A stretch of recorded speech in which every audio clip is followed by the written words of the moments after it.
1절 말씀부터 7절까지 있는 말씀 제가 봉독하겠습니다.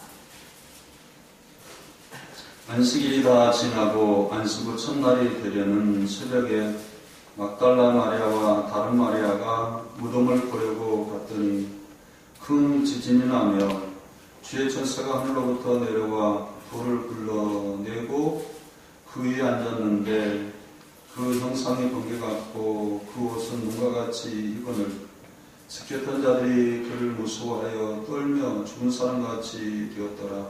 천사가 여자들에게 말하여 이르되 너희는 무수하지 말라. 십자가에 못 박힌 예수를 너희가 찾는 줄 내가 아노라. 내가 여기 계시지 않고 그가 말씀하신 대로 살아나셨느니라. 와서 그가 누웠던 곳을 보라. 또 빨리 가서 제자들에게 이르되 그가 죽은 자 가운데서 살아나셨고 너희보다 먼저 갈릴리로 가시나니 거기서 너희가 배우리라 하라. 보라, 내가 너희에게 일렀느니라 하거늘 그 여자들이 무서움과 큰 기쁨으로 빨리 무덤을 떠나 제자들에게 알리려고 다른 데 갈새 예수께서 그들을 만나 이르되 평안하느냐 하거늘 여자들이 나아가 그 발을 붙잡고 경배하니 이는 예수께서 이르시되 무사하지 말라. 가서 내 형제들에게 갈릴리로 가라 하라. 거기서 나를 보리라 하시니라. 아멘. 오늘 말씀을 통하여서 예수 그리스도의 부활이라는 말씀을 가지고 우리를 받기를 원합니다.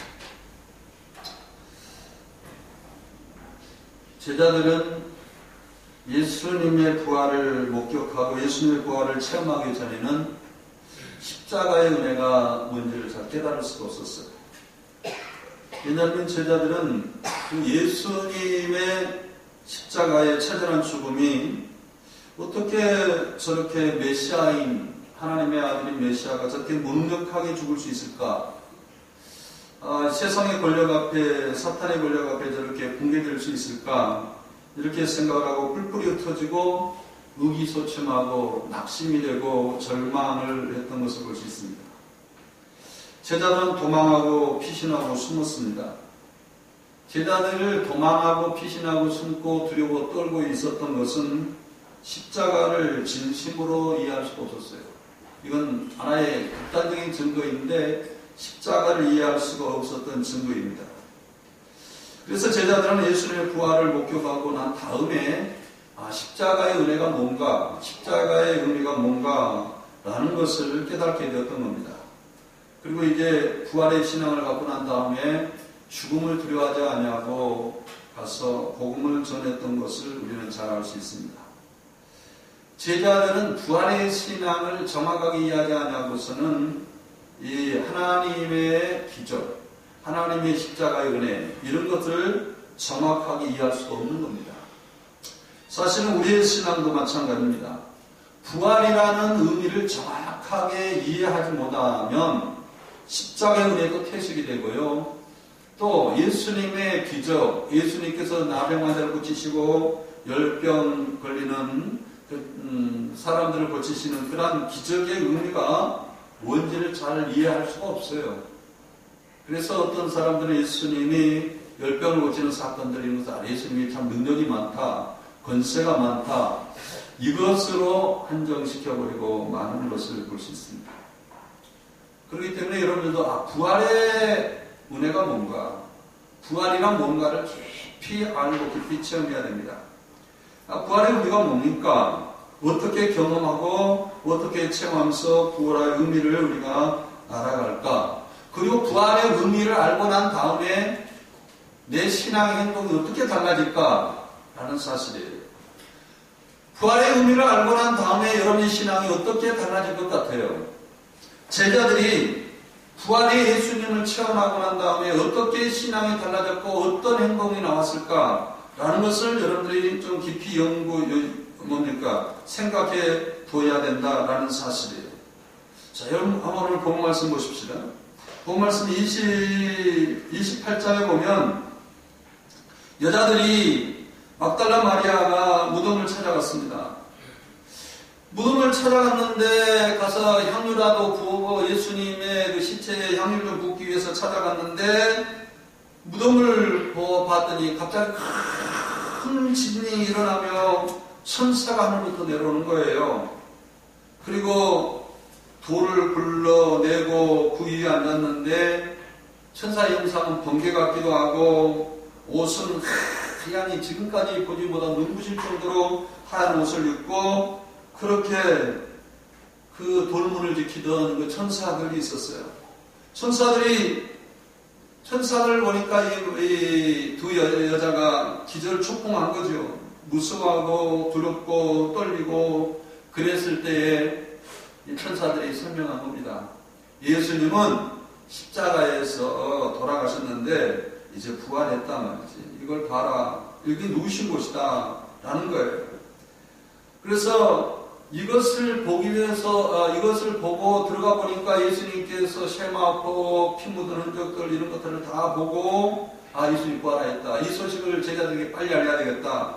그리고 죽어라 달려가서 제자들에게 알리는 사건이 나와요. 가는 도중에 예수님 부활하신 예수님을 만나게 됩니다.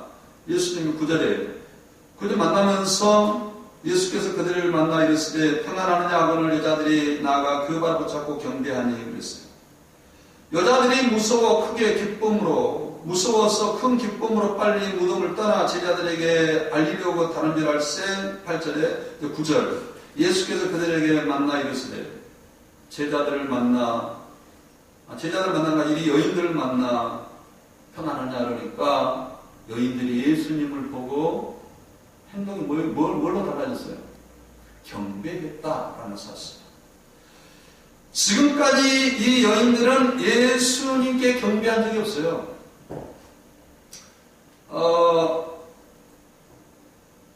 처음으로, 지금 마태는 처음으로 예수님이 부활을 목격한 사람들과 부활을 체험하는 사람들이 예수님을 보고 경배했다라는 사실을 강조하고 있습니다.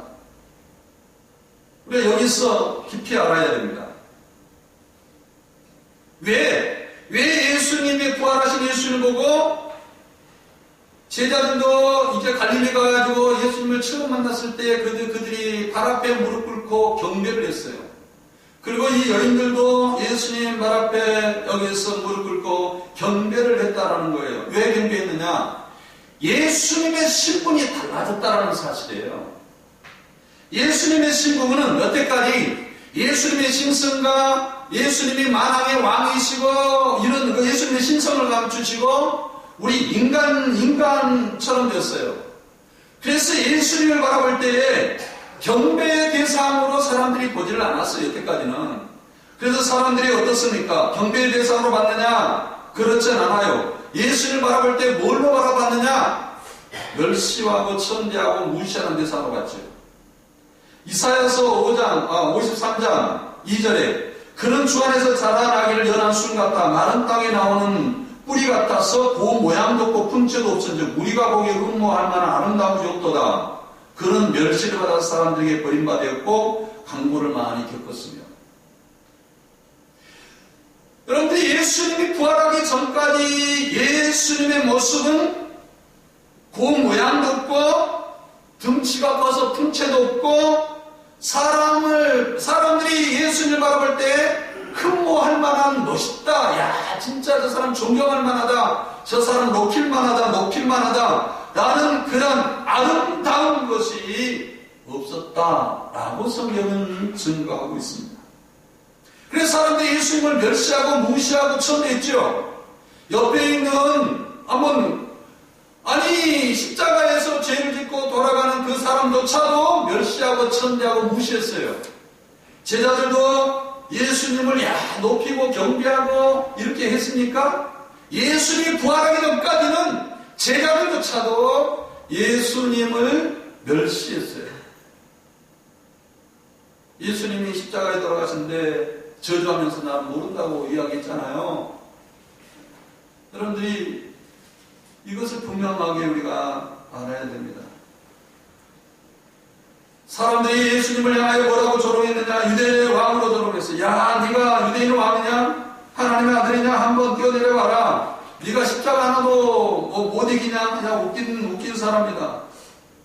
흠모할 만한 아름다운 것이 전혀 없었어요. 그런데 예수님이 십자가에 부활하고 난 다음에 처음 예수님을 딱 목격하자마자 신분이 달라졌다는 걸 확 힘을 느낀 겁니다. 야, 신분 달라졌다. 야, 이거 큰일 났다. 만왕의 왕이다, 저분이. 전 세계를 다스리고 우주를 다스리고 천군천사를 다스리고 이 만왕의 왕이 저분이다 라는 신분의 변화가 확실하게 나타나게 됐던 것이 예수님의 부활이었습니다. 그리고 예수님의 부활을 통하여서 사람들이 이제 인식이 바뀌기 시작한 거예요. 야, 예수님이 십자가를 통하여 부활을 통하여서 전 세계를 다스리는 만왕의 왕이 되었다. 그리고 우리는 경배할 수밖에 없고 그 말에 순종할 수밖에 없고 그 예수님을 따를 수밖에 없는 그분이다라는 것을 누가 가르치지 않아도, 야, 예수님이 나 경배해라 가르치지 않아도 직감하게 느끼게 됐다는 사실이에요. 그런데 신분의 변화 때문에 그렇다라는 사실을 여러분들이 염두에 둬야 됩니다. 자, 그리고 예수님께서 제자들을 만났어요. 이제 다음에 이제 제자들을 만나는 사건이 나옵니다만, 물론 마태, 마가, 누가는 거의 다 기사가 같아요. 그러나 요한복음에는 기사가 전 반대가 나옵니다. 어떤 기사가 나오느냐? 이 여자들이 예수님의 무덤에를 가게 된 거죠. 가서 향유를 바르러 갔어요. 근데 천사들이 나타나니까 깜짝 놀랐어요. 그래가지고, 야, 이거 정말 큰일 났다. 이 제자들에게 예수님 부활한 소식을 해야 되겠다. 그래가지고 제자들한테 갑니다. 제자들이 이제 예수님이 부활했다는 소식을 듣고 그 무덤에 옵니다. 와가지고 확인해 보니까, 이거 진짜 초풍하겠거든요. 그리고 나서 이 여인이 도둑질 했는가, 예수님 씨 어디 갔는가 막 올 때에 예수님께서 여인아 울지 말라, 평안하느냐라고 말했던 것이 요한복음이라고.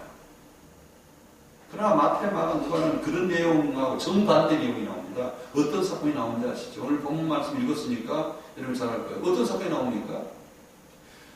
여인들이 무덤에 왔어요.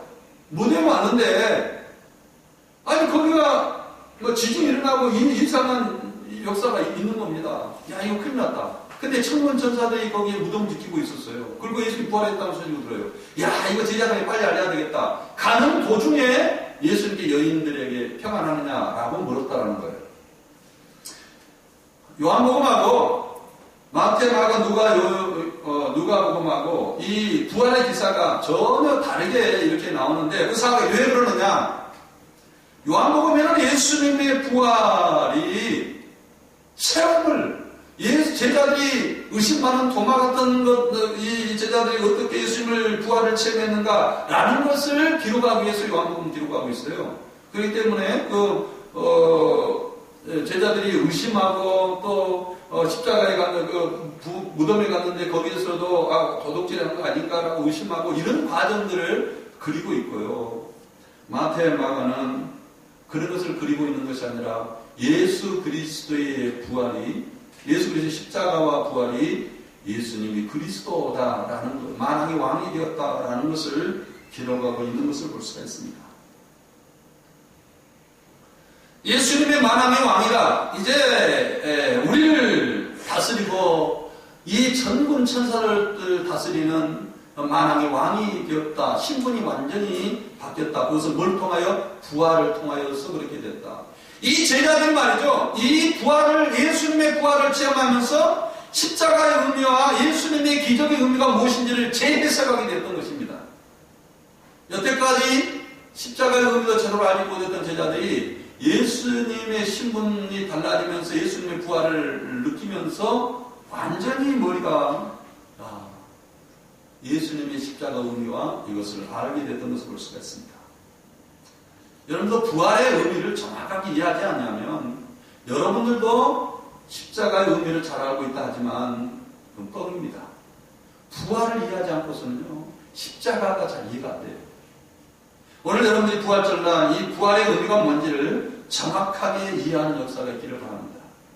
오늘 마태복음 28장 18절 보면 예수님께 부활하시고 나서 처음으로 제자들에게 하신 말씀이 뭔 말씀이냐? 28장 18절에 예수께서 나와 말씀하여 이르시되 하늘과 땅의 모든 권세를 내게 주셨으니 그러므로 너희는 가서 모든 족속으로 제자를 삼아 아버지와 아들과 성령의 이름으로 세를 베풀고 내가 너희에게 분부한 모든 가지 지키게 하라. 볼지어다 내가 세상 끝날까지 너희와 항상 함께 있으리라. 오늘 내가 여기에서 예수님께서 처음으로 제자들에게 말씀하신 것이 뭐냐면 하늘과 땅의 모든 권세를 내가 너희에게 주었다라는 사실이에요. 이 말은 예수님께서 만왕의 왕으로 짐을 받으셨다, 신분 상승이 되었을 뿐만 아니라 하늘과 땅의 모든 권세를 부여받았다라는 사실을 여기에서 부활로 인하여 부여받았다라는 것을 암시해주고 있어요. 여러분들이 생각해 보시기 바랍니다. 왜 예수님께서 제자들에게 하늘과 땅의 모든 권세를 주셨을까라는 거예요. 여기에 사람들이 많이 권세를 받아야 돼, 능력이 있어야 돼, 이런 말을 많이 합니다. 근데 그 능력이 설교를 잘하는 능력, 뭐 이런 능력을 이야기하느냐, 그런 능력을 이야기하는 것이 아니에요.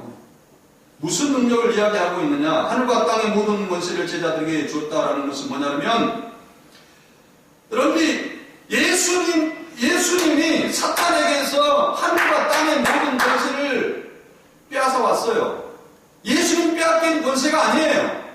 하나님이 사탄에게 빼앗긴 권세가 아니라 하나님께서 아담에게, 인간에게 주었던 권세였어요. 어떤 권세였느냐? 아담에게 하나님께서 권세를 허락했는데 아담은 하나님의 형상으로 지음받았어요. 그래서 하나님의 뜻을 알고 하나님의 생각을 알고 하나님의 마음을 알아서 이 땅에 에덴 동산에 하나님의 영광과 하나님의 뜻을 나타내기 위해서 동물들 다스리고 공중에 권세 잡는 이 공중에 있는 새들 다스리고 땅에 있는 것들 다스리고 땅에 깊이 있는 것들을 다스리는 그러한 능력과 권세를 줬던 겁니다.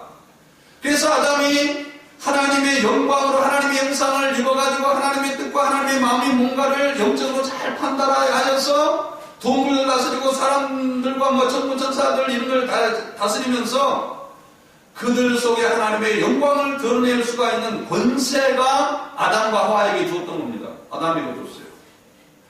그런데 이 병신 같은 아담이 사탄에게 순종을 했어요.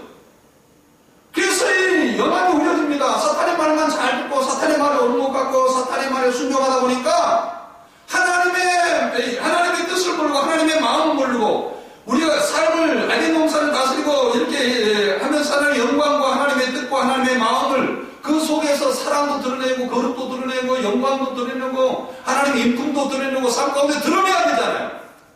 그런 권세를 아담이 받았잖아요. 근데 이 병신 같은 아담이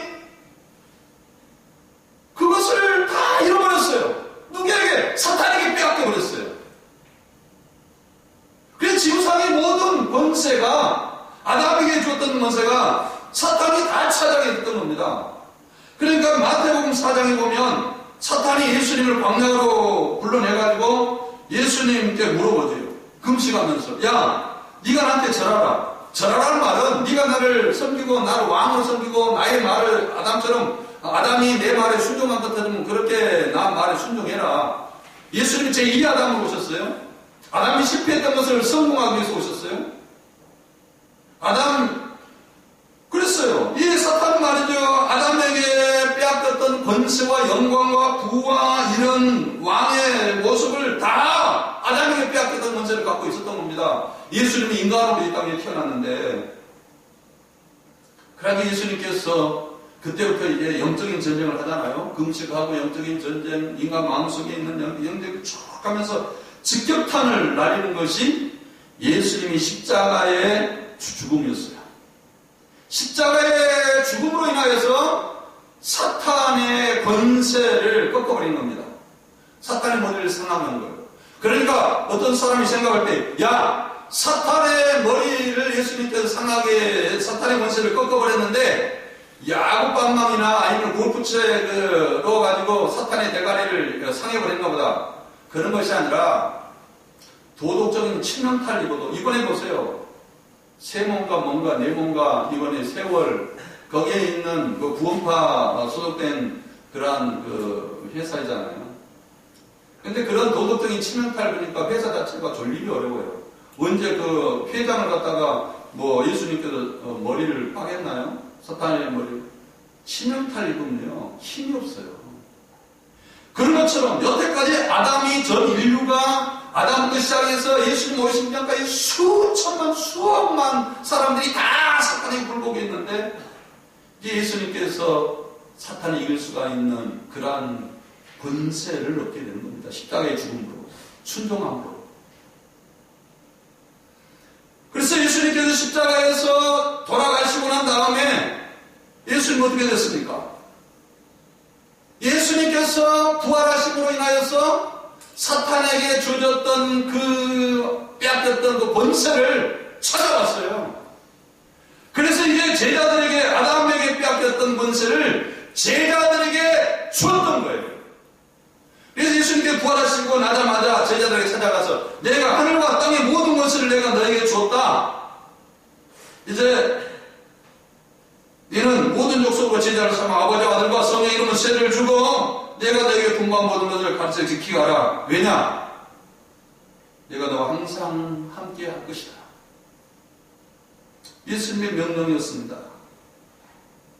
이 세상 모든 나라가 사탄이 왕노릇한 이 세상 모든 문명은 사탄이 지배하고 사탄이 왕노릇하는 그런 곳이에요. 사탄은 예수님을 십자가에 달리면서 정말 이제 십자가에서 순종하지 못하도록 멸시와 천리와 여러 가지 고난을 주면은 예수님께서 순종하지 아니할 것이다. 아담이 이 네 말에 순종하게 될 것이다. 고난 줘봐라, 역경 줘봐라, 창피 줘봐라, 멸시 봐라, 선대 줘봐라. 예수님께서 제 아담에게 줬던 거 다 한번 해보자. 그럼 제1의 아담이 예수님께 실패할 것이다. 근데 죽기까지 하나님께 복종함으로 인하여 사탄의 머리를 상하겠다라고 성경은 말하고 있어요. 순종함으로. 예수님이 십자가에 순종함으로 사탄을 패배시켰던 영적인 싸움으로 인하여서 패배를 당했던 겁니다.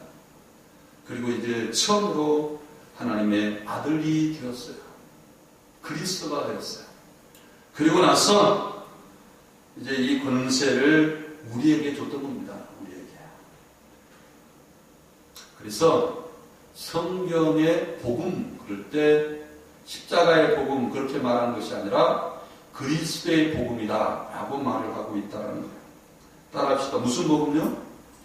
그리스도의 복음. 마가복음 한번 찾아보겠습니다. 마가복음 1장 1절 한번 같이 읽어봐요. 지금부터 십자가의 복음이라는 말은 나오잖아요. 십자가의 복음이라는 말은 성경에 한 군데도 나오지 않습니다. 다 복음으로 그리스도의 복음이라고 나와요. 한번 읽어보겠습니다. 마가복음 1장 1절 시작. 하나님의 아들 예수 그리스도의 복음의 시작이라. 또 로마서 15장 중간중간 하겠어요. 로마서 15장 19절.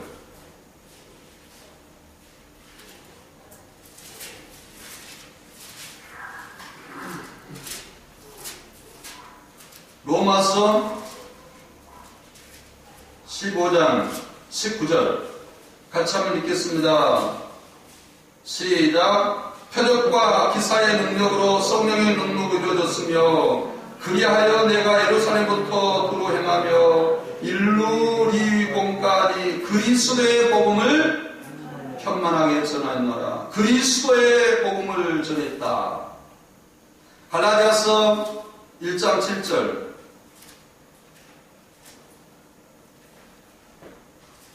갈라디아서 1장 7절 말씀. 다른 복음 없다고 그랬어요? 시작. 갈라디아 1장 7절 다 같이 읽겠습니다. 시작. 다른 복음은 없나니 다만 어떤 사람들이 너희를 교란하여 그리스도의 복음을 변하게 하려 함이니라. 예수 그리스도가 십자가에 돌아가셔서 부활해서 그리스도 만왕의 왕이 되었던 것, 이것을 그리스도의 복음, 기름 부은 자의 복음이라고 이야기합니다만, 그리스도의 복음, 다른 복음 없다 그랬어요. 그리스도의 복음. 빌립보서 1장 27절.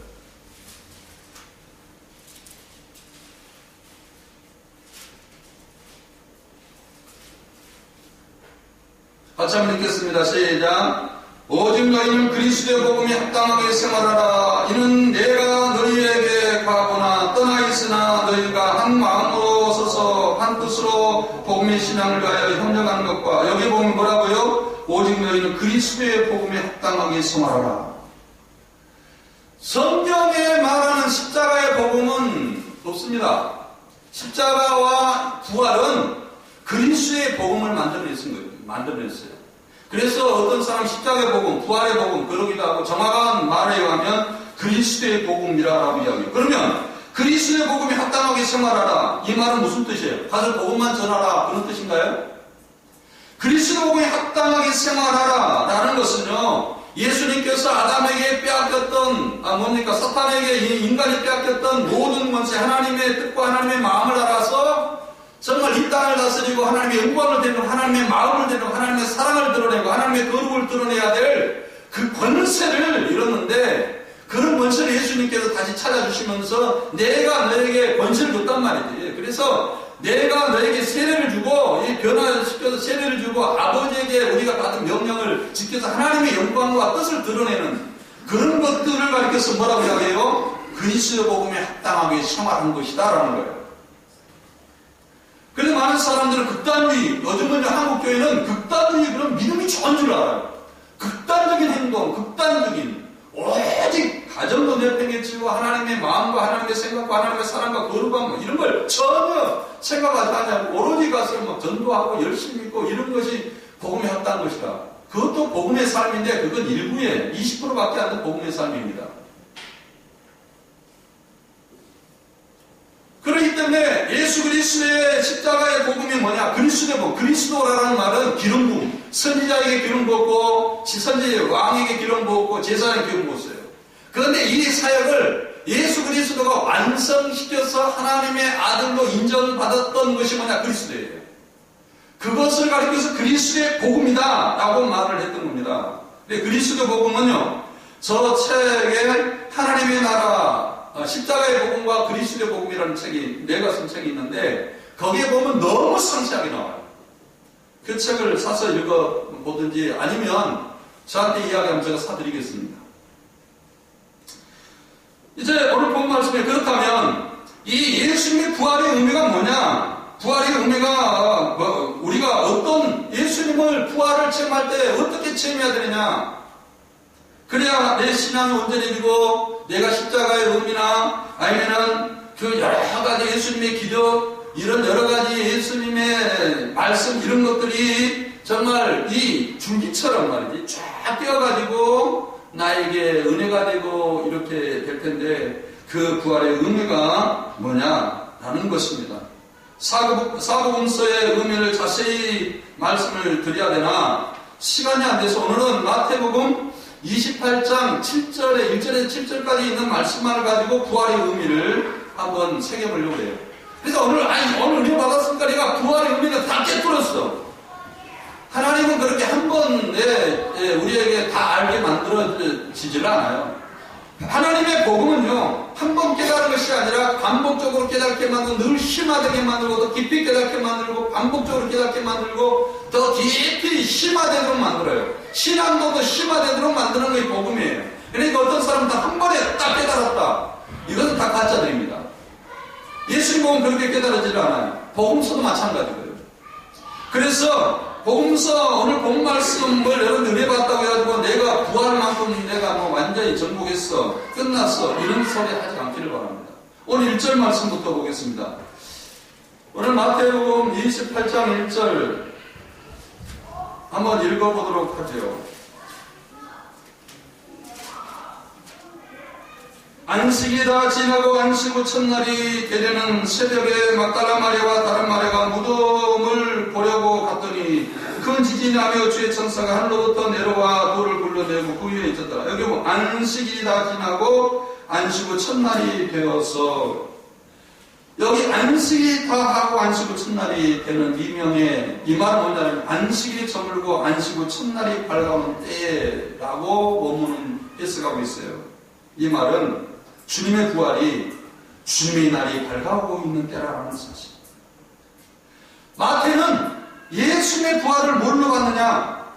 안식으로 봤다라는 사실이에요. 이 말은 내가 좀 극단적으로 표현했습니다만은 예수님의 부활은 죄와 저주와 형벌 아래서 신음하고 쌍망과 조지에서 신음하는 인간들을 풀어내서 말이지 안식하게 하고 뭡니까 새 생명으로 들어가게 하는 첫 출발이 뭐냐? 부활이다 라는 것을 강조하고 있습니다. 부활은 뭐냐? 인간이 죄와 형벌과 사슬에 매어 살았는데 죄와 형벌의 사슬에 끊어내고 이제는 그들이 생명의 색으로 들어가게 하는 그런 첫 단계, 첫 출발, 이것을 부활의 출발이고 부활이라는 것을 여기서 말하고 있어요. 마태복음 26장 32절에 보면 제자들을 갈릴리로 가라 그랬어요.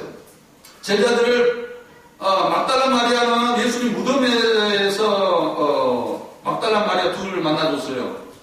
그러나 제자들은 무덤에서 제자들도 갔지만은 거기서 만나준 것이 아니라 천사들이 제자들에게나 막달라 마리아에게 야 제자들이 가서 설득해라. 예수님께서 너희들이 십자가에 지기 전에 너희들에게 약속했지 않느냐. 예수님 부활하시고 나서 갈릴리에서 만나자고 약속했는데 예수님 지금 거기가 계신다. 빨리 가라. 거기서 예수님 만나라. 그렇게 해서 제자들은 어디서 부활하신 예수님 만났느냐 그러면 갈릴리에 가서 예수님을 뵈었던 것입니다. 그런데 갈릴리가 어떤 곳인지 여러분 아시죠? 제자들 부르신 곳이에요.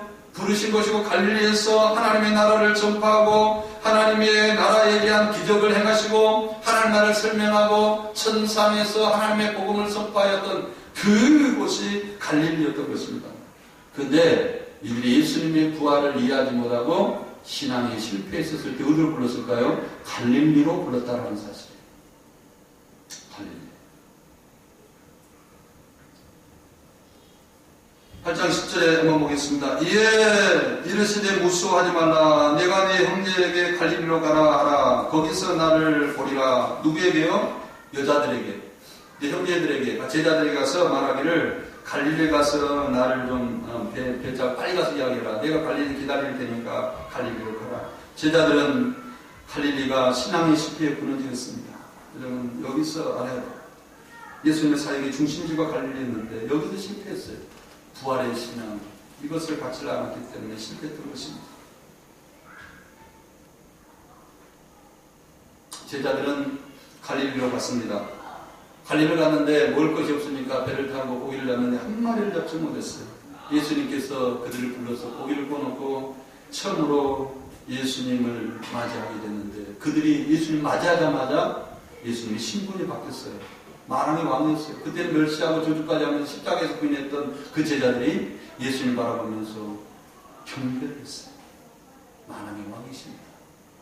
갈릴리 가서 예수님께서 그들에게 말하기를 너는 모든 족속의 제자를 삼아라. 내가 너에게 아담에게서 빼앗겼던 모든 것을 내가 모든 하늘 땅의 모든 것을 내가 너에게 주니까 너는 가서 이제 하나님의 영광을 드리는 뿐만 아니라 하나님의 마음을 드러내고 하나님의 생각을 드러내고 하나님께서 생각하는 모든 인류의 구원을 네가 이루어야 되지 않겠나. 이제 가라. 그러면서 갈릴리에서 제자들을 설득하고 부활의 신앙을 갖게 만들고 거기서 제자들은 부활의 신앙을 갖고 갔던 겁니다. 여러분들이 예수 그리스도의 부활의 신앙을 체험하게 되면 첫째 느낀 것이 뭘까라는 거예요. 그것은 만왕의 왕인 예수 그리스도를 경배하는 일. 정말 그분을 높이고 그분의 말에 순종하고 그분이 나를 다스리지 않으면 나는 이 사악한 생각들 내가 이길 수가 없다. 그분 앞에 무릎 꿇고 주님 내가 무릎 꿇어 싸우니 나는 종입니다. 주님 나를 다스려 주시옵소서. 나는 그런 고백을 할 수밖에 없습니다. 그것이 예수님께서 부활을 체험하게 하는 그 신앙을 갖게 하기 위해서 제자들 갈릴리로 가게 했던 것을 볼 수 있습니다.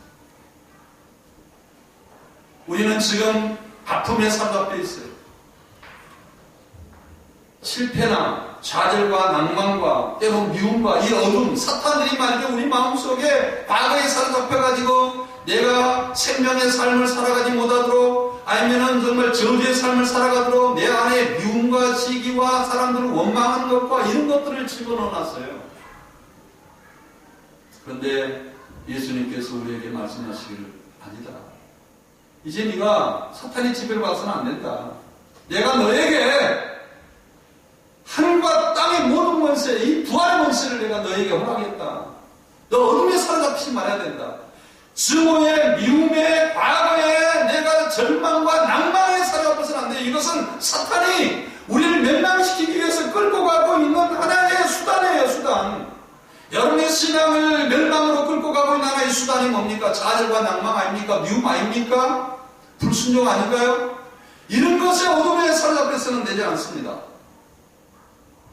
예수님은 부활하셨습니다. 그리고 우리를 부활에 초대했습니다. 새 생명으로 초대됐어요. 일본 도모다카 시모지라는 사람이 있는데 이 사람은 사형수예요. 아주 정말 이 사탄이 자기를 완벽하게 지배했던 그런 사형수 중에 하나였습니다.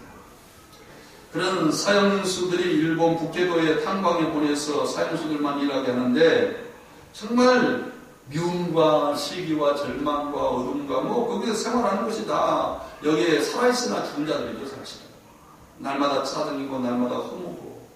그런 어느 날 자기 어머니가 허리가 굽고 머리가 하얀 할머니가 된 어머니가 자기에게 찾아왔어요. 삼천리 길을 마다하지 않고 며칠 동안 차를 타고 걸어서 찾아왔습니다.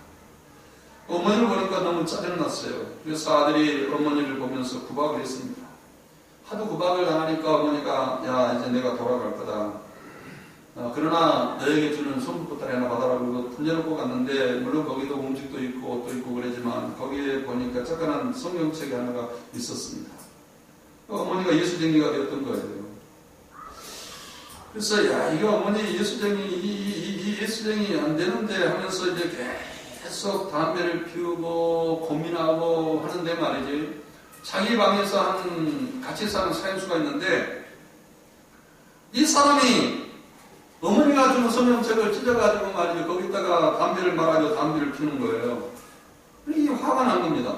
야 어머니가 삼천리길을 마다하지 않냐고 전해준 이 성경책도 이놈이 찢어가지고 담배를 피워 야단을 쳤던 겁니다.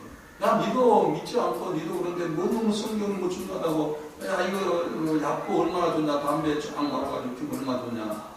이제 담배를 피우는데 안 되겠다라는 거예요. 어머니 생각이 나서 도저히 안 되겠어. 그래서 내가 성경을 읽어야겠다. 근데 하나님의 성령이 사로잡혔어요. 밤에도 있고 낮에도 있고 탄광에서 있는데 저는 이제 점심때가 되었어요. 사람들은 모여가지고 그러니까 절망과 좌절과 낭만과 욕하고 인생 비관하는 사람 이런 사람 쭉 이야기하는데 자기는 그거이 싫은 거예요. 성경이 있다 보니까. 그래서 떠나가지고 말이지 옆에서 성경을 천천히 읽습니다. 근데 마음이 너무 좋은 거예요. 밝음이 오고 행복하고 그런 거예요. 근데 꽝 하는 소리가 나더니 37명이 거기서 몰살을 당하는 겁니다. 거기서 번개같이 스쳐가는 여인들이 있는데 저들은 원망과 불평과 이러다가 멸망당했다. 나는 저들처럼 살아지 않아야 되겠다. 이제는 내가 정말 빛처럼 생명처럼 이렇게 새 생명을 살아야 되겠다. 이제는 이렇게 살지 않아야 되겠다. 그리고 열심히 일을 하다 보니까 감염돼서 결국에는 추록했습니다. 고향에 가보니까 어머니는 이미 떠났고 뭘 해야 정말 이게 내가 어두운 삶을 청산하면서 빛된 삶을 살아갈까 곰곰이 고민하면서 이제 그가 양로원을 세우기 시작했습니다. 또 돈을 벌고 양로원을 세우고 돈을 벌고 중학교를 세우고 돈을 벌고 고등학교를 세웠는데 고등학교, 중학교를 6개를 세웠어요. 그리고 일본 정부로부터 교육대상을 받았습니다. 그리고 양로원을 세웠는데 사회사업가로서 대상을 받았어요. 그리고 77세 때에 죽었는데 그의 얘기를 보니까 이런 말을 썼어요. 부활을 믿는 사람들은 어둠에 사로잡히지 않는다. 사탄이 그 마음속에 왕으로 가지 않는다. 생명이 왕으로 가고 예수 그리스도의 부활의 생명이 빛으로 내게 왕명하지. 어둠에 사로잡혔어. 정말 과거에 사로잡히고 절망에 사로잡히고 미움에 사로잡히고 원망에 사로잡히고 저주에 사로잡히고 이런 것은 사탄이 왕으로 한 거다. 내가 여기서 벗어나야 되겠다. 내가 이 예수 그리스도부터 이 뭔가 땅에 있는 모든 권세, 하늘에 있는 모든 권세, 사탄에게 빼앗겼던 모든 권세를 이미 우리가 받았는데 아직도 사탄에게 종노릇 하고 있다면 부활의 신자가 아니다. 사랑하는 성도 여러분, 이 사람 이야기가 아니에요. 오늘 성경의 이야기입니다. 여러분들이 죄악으로 망가진 생각과 망가진 습관과 망가진 행동을, 습관을 끊어야 돼요. 그리고 새 출발을 해야 될 일이 있습니다. 이것이 하나님께서 우리가 부활을 맞이하는 성도의 자세입니다. 몇몇 사람만 소개하고 마칠까 합니다. 성경에 보면 누가복음 7장에 보면 나인이라는 동네에 한 여인이 시비를 봐가지고 일평생을 죄의 종로라던 여인이 있었어요.